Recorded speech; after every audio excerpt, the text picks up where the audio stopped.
Welcome and thank you for stopping by Sheila's Audiobooks, and I am Sheila. This recording is coming from South Texas. All stories on this recording are in the public domain per United States copyright law. This story is about the young gentleman Bertie Wooster and his valet Jeeves. The story was published in the Strand magazine in London in June 1922. Bertie and others make bets on an event called the Great Sermon Handicap. This story's plot continues into that of the Purity of the Turf, though the two may be read as independent stories.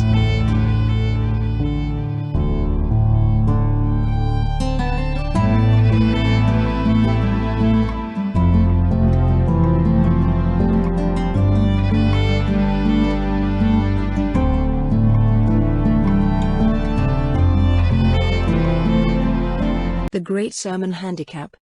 You can always rely on Jeeves. Just as I was wiping the brow and gasping like a stranded goldfish, in he drifted, merry and bright, with the good old tissue restorers on a tray. "Jeeves," I said, "it's beastly hot." "The weather is oppressive, sir." "Not all the soda, Jeeves." "No, sir." "London in August," I said, quaffing deeply of the flowing bee, "rather tends to give me the pip. All my pals are away. Most of the theatres are shut, and they're taking up Piccadilly in large spadefuls. The world is empty and smells of burning asphalt. Shift ho, I think, Jeeves." "What?" "Just as you say, sir. There is a letter on the tray, sir." "By Jove, Jeeves, that was practically poetry. Rhymed, did you notice?" I opened the letter. "I say, this is rather extraordinary." "Sir?" "You know Twing Hall?" "Yes, sir." "Well, Mr. Little is there." "Indeed, sir?" "Absolutely in the flesh.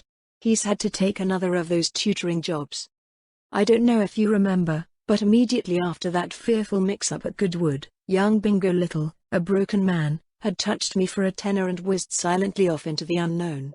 I had been all over the place ever since, asking mutual friends if they had heard anything of him, but nobody had.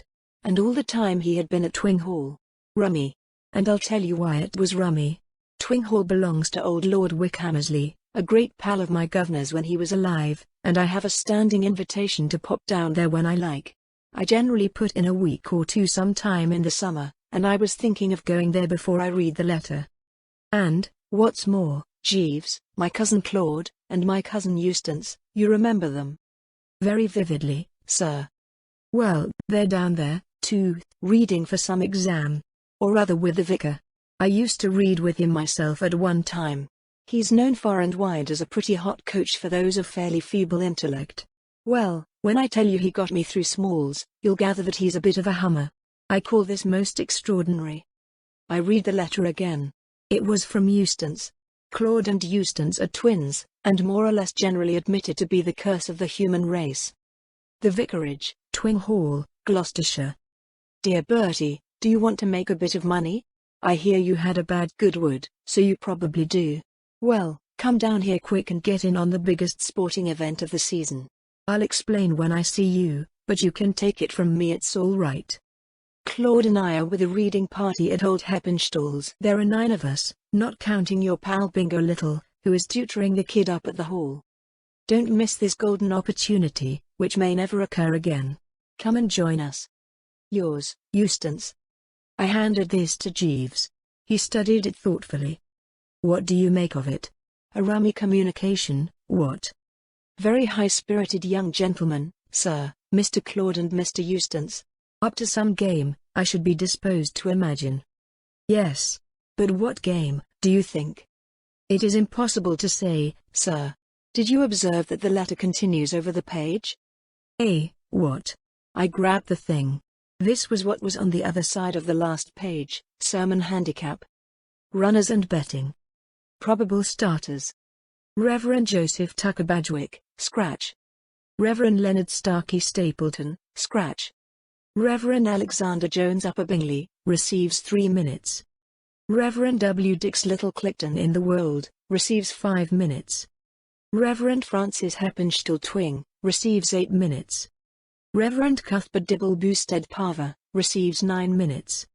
Reverend Orlo Huff Boosted Magna, receives 9 minutes. Reverend J.J. Roberts Folly by the Water, receives 10 minutes. Reverend G. Haywood Lower Bingley, receives 12 minutes. Reverend James Bates Scandal by the Hill, receives 15 minutes. The above have arrived, prices, 5-2. Tucker, Starkey 3-1. Jones, 9-2. Dix 6-1. Hepinstall, Dibble, Huff, 100-8, any other. It baffled me. Do you understand it, Jeeves? No, sir. Well, I think we ought to have a look into it, anyway. What? Undoubtedly, sir. Right-ho, then. Pack our spare dicky and a toothbrush in a neat brown paper parcel, send a wire to Lord Wickham to say we're coming, and buy 2 tickets on the 5:10 at Paddington tomorrow. The 5:10 was late as usual, and everybody was dressing for dinner when I arrived at the hall. It was only by getting into my evening things in record time and taking the stairs to the dining room in a couple of bounds that I managed to dead heat with the soup. I slid into the vacant chair, and found that I was sitting next to old Wickhammersley's youngest daughter, Cynthia. "Oh, hello, old thing," I said. "Great pals we've always been. In fact, there was a time when I had an idea I was in love with Cynthia. However, it blew over. A dashed pretty and lively and attractive girl, mind you, but full of ideals and all that. I may be wronging her, but I have an idea that she's the sort of girl who would want a fella to carve out a career and whatnot. I know I've heard her speak favorably of Napoleon. So what with one thing and another the jolly old frenzy sort of petered out, and now we're just pals. I think she's a topper, and she thinks me next door to a loony, so everything's nice and matey." "Well, Bertie, so you've arrived?" "Oh, yes, I've arrived. Yes, here I am. I say, I seem to have plunged into the middle of quite a young dinner party. Who are all these coves?" "Oh, just people from roundabout. You know most of them. You remember Colonel Willis, and the Spencers?" "Of course, yes. And there's old Hepinstall. Who's the other clergyman next to Mrs. Spencer?" "Mr. Haywood, from Lower Bingley." "What an amazing lot of clergymen there are round here. Why, there's another, next to Mrs. Willis. That's Mr. Bates, Mr. Hepinstall's nephew. He's an assistant master at Eton.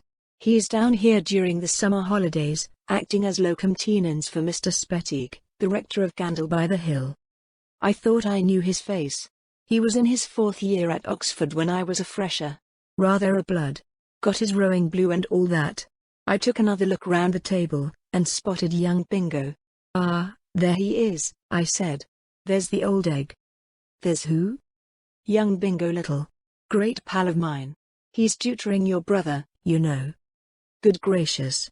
Is he a friend of yours?" "Rather. Known him all my life." "Then tell me, Bertie, is he at all weak in the head?" "Weak in the head? I don't mean simply because he's a friend of yours. But he's so strange in his manner." "How do you mean?" "Well, he keeps looking at me so oddly." "Oddly? How?" "Give an imitation." "I can't in front of all these people." "Yes, you can. I'll hold my napkin up." "All right, then. Quick. There." Considering that she had only about a second and a half to do it in, I must say it was a jolly fine exhibition.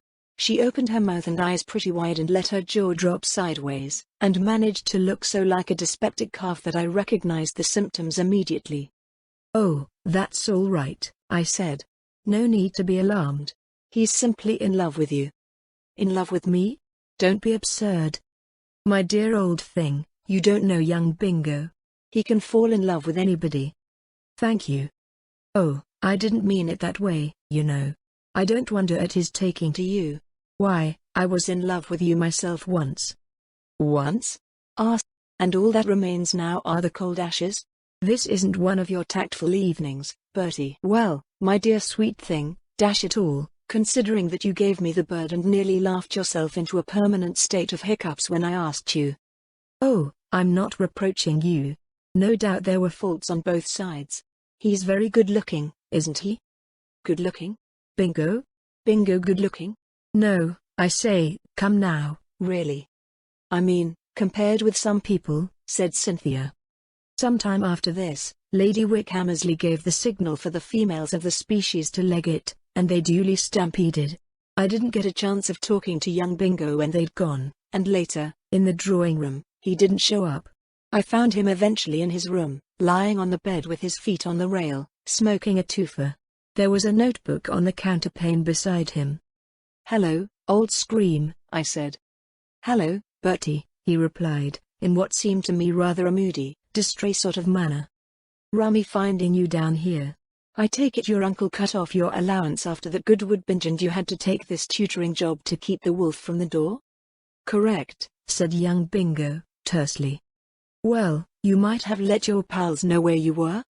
He frowned darkly. "I didn't want them to know where I was. I wanted to creep away and hide myself. I've been through a bad time, Bertie, these last weeks." The sun ceased to shine. "That's curious. We've had gorgeous weather in London." The birds ceased to sing. "What birds?" "What the devil does it matter what birds?" said young Bingo, with some asperity. "Any birds. The birds round about here. You don't expect me to specify them by their pet names, do you? I tell you, Bertie, it hit me hard at first, very hard." "What hit you?" "I simply couldn't follow the blighter." Charlotte's calculated callousness. "Oh, I've seen poor old Bingo through so many unsuccessful love affairs that I'd almost forgotten there was a girl mixed up with the Goodwood business." Of course. Charlotte Corday Rowbottom. And she had given him the raspberry, I remembered now, and gone off with Comrade Butt. I went through torments. Recently, however, I've, bucked up a bit. Tell me, Bertie, what are you doing down here? I didn't know you knew these people." "Me? Why, I've known them since I was a kid." Young Bingo put his feet down with a thud. "Do you mean to say you've known Lady Cynthia all that time?" "Rather.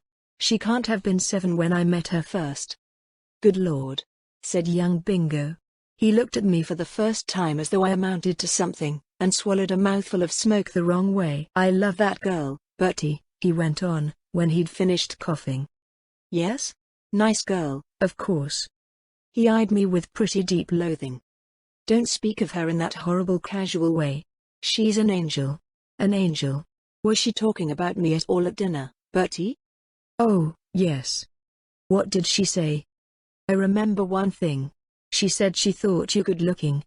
Young Bingo closed his eyes in a sort of ecstasy. Then he picked up the notebook. "Pop off now, old man, there's a good chap," he said, in a hushed, far-away voice. "I've got a bit of writing to do." "Writing?" "Poetry, if you must know." "I wish the dickens," said young Bingo, not without some bitterness, "she had been christened something except Cynthia. There isn't a damn word in the language it rhymes with. Ye gods, how I could have spread myself if she had only been called Jane." Bright and early next morning, as I lay in bed blinking at the sunlight on the dressing table and wondering when Jeeves was going to show up with the cup of tea, a heavy weight descended on my toes, and the voice of young Bingo polluted the air. The blighter had apparently risen with the lark. "Leave me," I said, "I would be alone. I can't see anybody till I've had my tea." "When Cynthia smiles," said young Bingo, "the skies are blue, the world takes on a roseate hue, birds in the garden trill and sing, and joy is king of everything, when Cynthia smiles." He coughed, changing gears. "When Cynthia frowns." "What the devil are you talking about?" "I'm reading you my poem. The one I wrote to Cynthia last night. I'll go on, shall I?" "No. No? No. I haven't had my tea." At this moment Jeeves came in with the good old beverage, and I sprang on it with a glad cry. After a couple of sips things looked a bit brighter. Even young Bingo didn't offend the eye to quite such an extent. By the time I'd finished the first cup I was a new man, so much so that I not only permitted but encouraged the poor fish to read the rest of the bally thing, and even went so far as to criticize the scansion of the 4th line of the 5th verse. We were still arguing the point when the door burst open and in blew Claude and Eustace. One of the things which discourage me about rural life is the frightful earliness with which events begin to break loose. I've stayed at places in the country where they've jerked me out of the dreamless at about 6:30 to go for a jolly swim in the lake. A twing, thank heaven, they know me, and let me breakfast in bed. The twins seemed pleased to see me. "Good old Bertie," said Claude. "Stout fellow," said Eustace. "The Reverend told us you had arrived. I thought that letter of mine would fetch you." You can always bank on Bertie, said Claude. A sportsman to the fingertips. Well, has Bingo told you about it? Not a word. We've been talking, said Bingo, hastily, of other matters. Claude pinched the last slice of thin bread and butter, and Eustace poured himself out a cup of tea. It's like this, Bertie, said Eustace, settling down cosily. As I told you in my letter, there are 9 of us marooned in this desert spot, reading with old Heppenstall. Well, of course, nothing is jollier than sweating up the classics when it's 100 in the shade, but there does come a time when you begin to feel the need of a little relaxation, and, by Jove, there are absolutely no facilities for relaxation in this place whatever. And then Steggles got this idea. Steggles is one of our reading party, and, between ourselves, rather a worm as a general thing. Still, you have to give him credit for getting this idea. What idea? Well, you know how many parsons there are round about here. There are about a dozen hamlets within a radius of 6 miles, and each hamlet has a church and each church has a parson and each parson preaches a sermon every Sunday. Tomorrow week, Sunday the 23rd, we're running off the Great Sermon Handicap. Steggles is making the book. Each parson is to be clocked by a reliable steward of the course, and the one that preaches the longest sermon wins. Did you study the race card I sent you? I couldn't understand what it was all about. Why, you chump, it gives the handicaps and the current odds on each starter. I've got another one here, in case you've lost yours. Take a careful look at it. It gives you the thing in a nutshell. Jeeves, old son, do you want a sporting flutter? Sir? Said Jeeves, who had just meandered in with my breakfast. Claude explained the scheme. Amazing the way Jeeves grasped it right off. But he merely smiled in a paternal sort of way. Thank you, sir, I think not. Well, you're with us, Bertie, aren't you? Said Claude, sneaking a roll and a slice of bacon. Have you studied that card? Well, tell me, does anything strike you about it? Of course it did. It had struck me the moment I looked at it. Why? It's a sitter for old Heppenstall, I said. He's got the event sewed up in a parcel. There isn't a parson in the land who could give him 8 minutes. Your pal Steggles must be an ass, giving him a handicap like that. Why, in the days when I was with him, old Heppenstall never used to preach under half an hour, and there was one sermon of his on brotherly love which lasted 45 minutes if it lasted a second. Has he lost his vim lately, or what is it? Not a bit of it, said Eustace. Tell him what happened, Claude. Why, said Claude, the first Sunday we were here, we all went to Twin Church, and old Heppenstall preached a sermon that was well under 20 minutes. This is what happened. Steggles didn't notice it, and the Reverend didn't notice it himself, but Eustace and I both spotted that he had dropped a chunk of at least half a dozen pages out of his sermon case as he was walking up to the pulpit. He sort of flickered when he got to the gap in the manuscript, but carried on all right, and Steggles went away with the impression that 20 minutes or a bit under was his usual form. The next Sunday we heard Tucker and Starkey, and they both went well over the 35 minutes, so Steggles arranged the handicapping as you see on the card. You must come into this, Bertie. You see, the trouble is that I haven't a bean, and Eustace hasn't a bean, and Bingo Little hasn't a bean, so you'll have to finance the syndicate. Don't weaken. It's just putting money in all our pockets. Well, we'll have to be getting back now. Think the thing over, and phone me later in the day. And, if you let us down, Bertie, may a cousin's curse. Come on, Claude, old thing. The more I studied the scheme, the better it looked. How about it, Jeeves? I said. Jeeves smiled gently, and drifted out. Jeeves has no sporting blood, said Bingo. Well, I have. I'm coming into this. Claude's quite right. It's like finding money by the wayside. Good man, said Bingo. Now I can see daylight. Say I have a tenner on Heppenstall, and cop, that'll give me a bit in hand to back Pink Pill within the 2 o'clock at Gatwick the week after next, cop on that, put the pile on Muskrat for the 1:30 at Lewis, and there I am with a nice little sum to take to Alexandra Park on September the 10th, when I've got a tip straight from the stable. It sounded like a bit out of Smiles's self-help.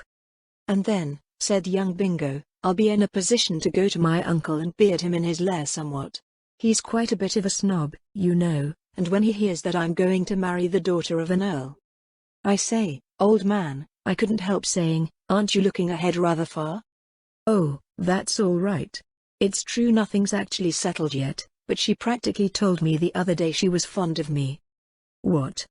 "Well, she said that the sort of man she liked was the self-reliant, manly man with strength, good looks, character, ambition, and initiative." "Leave me, laddie," I said. "Leave me to my fried egg." Directly I'd got up I went to the phone, snatched Eustace away from his morning's work, and instructed him to put a tenner on the twin flyer at current odds for each of the syndicate, and after lunch Eustace rang me up to say that he had done business at a snappy 7-1, the odds having lengthened owing to a rumor in knowledgeable circles that the Reverend was subject to hay fever, and was taking big chances strolling in the paddock behind the vicarage in the early mornings. And it was dashed lucky, I thought next day, that we had managed to get the money on in time, for on the Sunday morning old Heppenstall fairly took the bit between his teeth, and gave us 36 solid minutes on certain popular superstitions. I was sitting next to Steggles in the pew, and I saw him blench visibly. He was a little, rat-faced fellow, with shifty eyes and a suspicious nature. The first thing he did when we emerged into the open air was to announce, formally, that anyone who fancied the Reverend could now be accommodated at 15 to 8 on, and he added, in a rather nasty manner, that if he had his way, this sort of in-and-out running would be brought to the attention of the Jockey Club, but that he supposed that there was nothing to be done about it. This ruinous price checked the punters at once, and there was little money in sight. And so matters stood till just after lunch on Tuesday afternoon, when, as I was strolling up and down in front of the house with a cigarette, Claude and Eustace came bursting up the drive on bicycles, dripping with momentous news. "Bertie," said Claude, deeply agitated, "unless we take immediate action and do a bit of quick thinking, we're in the cart." "What's the matter?" "Gee, Haywood's the matter," said Eustace morosely. "The Lower Bingley starter."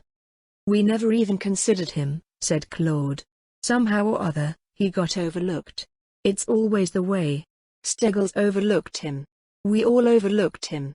But Eustace and I happened by the merest fluke to be riding through Lower Bingley this morning and there was a wedding on at the church, and it suddenly struck us that it wouldn't be a bad move to get a line on G.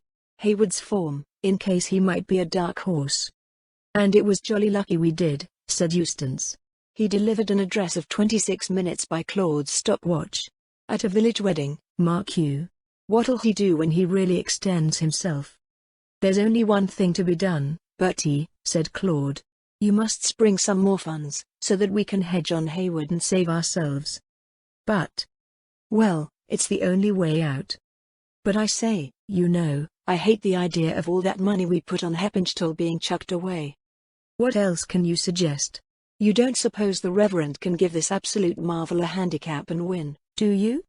"I've got it," I said. "What?" "I see a way by which we can make it safe for our nominee. I'll pop over this afternoon, and ask him as a personal favor, to preach that sermon of his on brotherly love on Sunday." Claude and Eustace looked at each other, like those chappies in the poem, with a wild surmise. "It's a scheme," said Claude. "A jolly brainy scheme," said Eustace. "I didn't think you had it in you, Bertie." "But even so," said Claude, "fizzer as that sermon no doubt is, will it be good enough in the face of a 4-minute handicap?" "Rather," I said. "When I told you it lasted 45 minutes, I was probably understating it. I should call it, from my recollection of the thing, nearer 50. "Then carry on," said Claude. "I toddled over in the evening and fixed the thing up. Old Heppenstall was most decent about the whole affair. He seemed pleased and touched that I should have remembered the sermon all these years, and said he had once or twice had an idea of preaching it again, only it had seemed to him, on reflection, that it was perhaps a trifle long for a rustic congregation. And in these restless times, my dear Wooster, he said, I fear that brevity in the pulpit is becoming more and more desiderated by even the bucolic churchgoer, who one might have supposed would be less afflicted with the spirit of hurry and impatience than his metropolitan brother. I have had many arguments on the subject with my nephew, young Bates, who is taking my old friend Spettieg's cure over at Gandle by the Hill. His view is that a sermon nowadays should be a bright, brisk, straight from the shoulder address, never lasting more than 10 or 12 minutes. Long? I said. Why, my goodness. You don't call that brotherly love sermon of yours long, do you? It takes fully 50 minutes to deliver. Surely not? Your incredulity, my dear Wooster, is extremely flattering, far more flattering, of course, than I deserve. Nevertheless, the facts are as I have stated. You are sure that I would not be well advised to make certain excisions and eliminations? You do not think it would be a good thing to cut, to prune? I might, for example, delete the rather exhaustive excursus into the family life of the early Assyrians? Don't touch a word of it, or you'll spoil the whole thing, I said, earnestly. I am delighted to hear you say so, and I shall preach the sermon without fail next Sunday morning. What I have always said, and what I always shall say, is, that this anti-post betting is a mistake, an error, and a mug's game. You never can tell what's going to happen. If fellows would only stick to the good old S.P., there would be fewer young men go wrong. I'd hardly finished my breakfast on the Saturday morning, when Jeeves came to my bedside to say that Eustace wanted me on the telephone. Good Lord, Jeeves, what's the matter, do you think? I'm bound to say I was beginning to get a bit jumpy by this time. Mr. Eustace did not confide in me, sir. Has he got the wind up? Somewhat vertically, sir, to judge by his voice. Do you know what I think, Jeeves? Something's gone wrong with the favourite. Which is the favourite, sir? Mr. Heppenstall. He's gone to odds on. He was intending to preach a sermon on brotherly love which would have brought him home by lengths. I wonder if anything's happened to him. You could ascertain, sir, by speaking to Mr. Eustace on the telephone. He is holding the wire. By Jove, yes. I shoved on a dressing gown, and flew downstairs like a mighty, rushing wind. The moment I heard Eustace's voice I knew we were for it. It had a croak of agony in it. Bertie? Here I am. Deuce of a time you've been. Bertie, we're sunk. The favourite's blown up. No. Yes.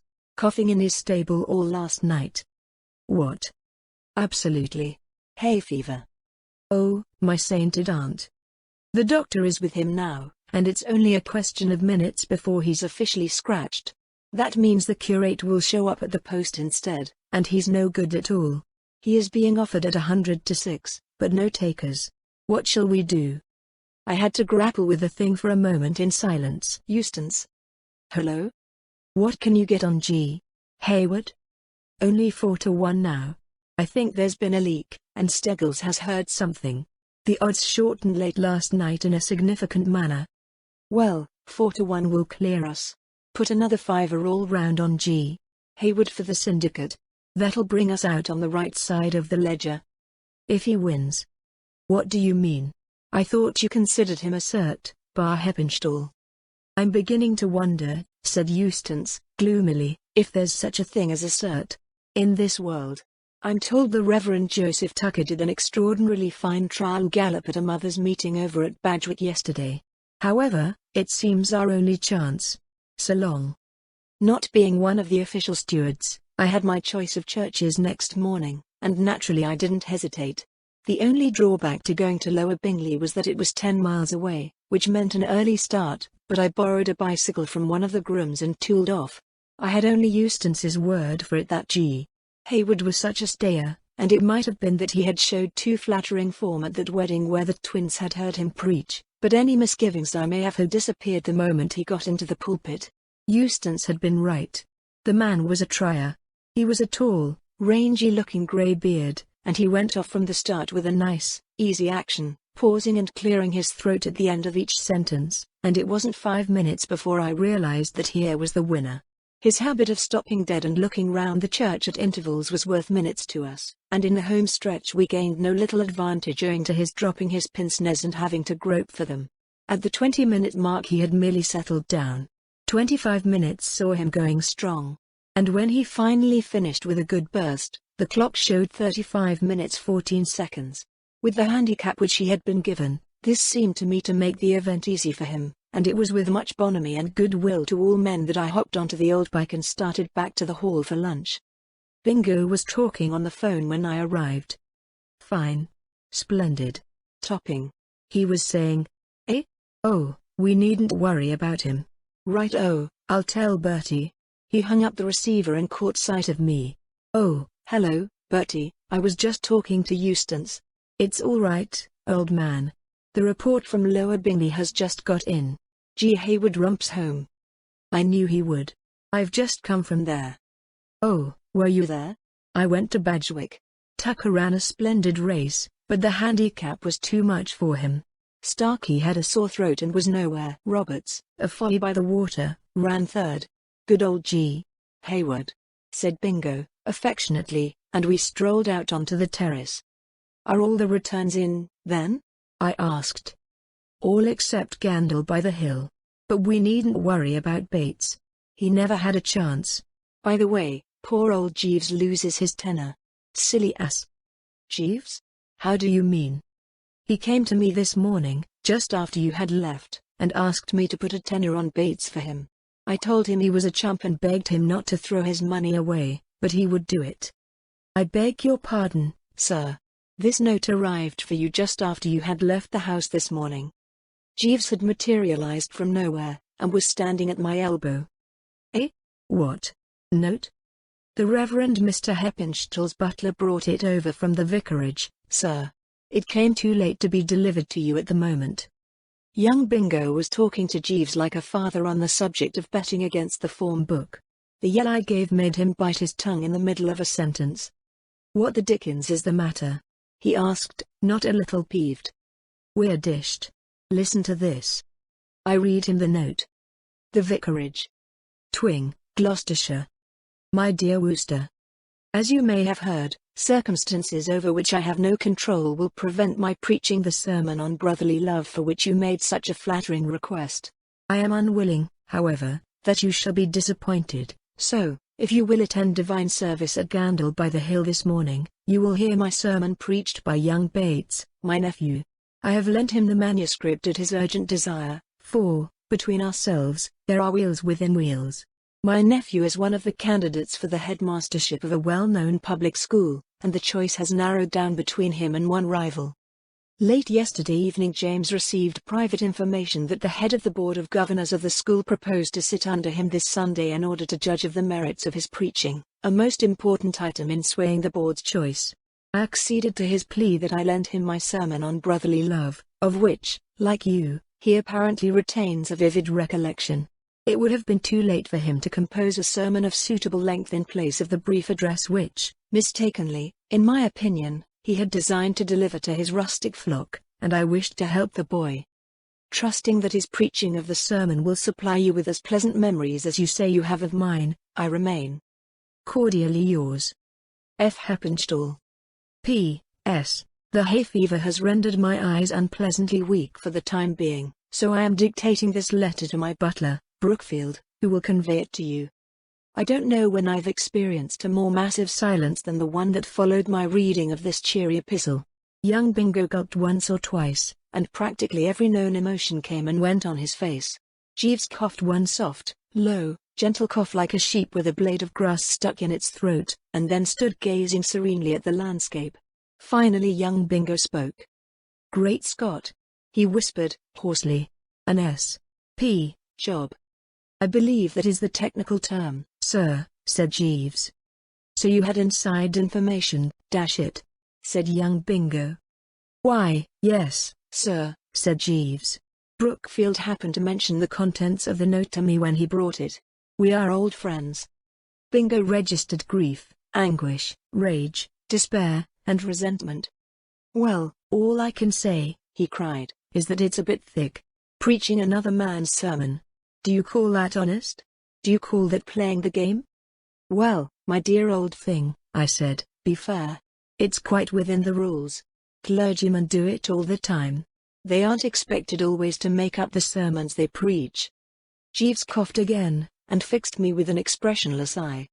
And in the present case, sir, if I may be permitted to take the liberty of making the observation, I think we should make allowances.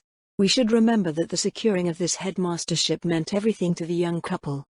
Young couple? What young couple?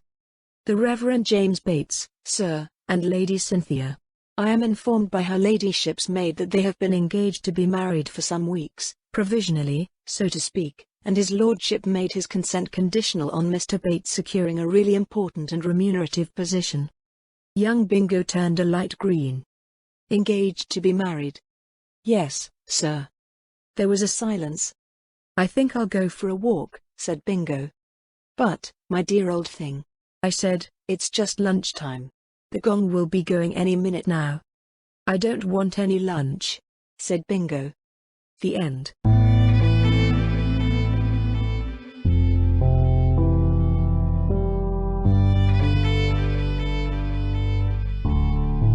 Thank you for listening to today's episode. I really hoped you enjoyed it. There will be more to come. Please subscribe not to miss out on what is next. I will be looking forward to your return. The music is by Madfan from Pixabay. To support this and other artists, go to pixabay.com. Sheila.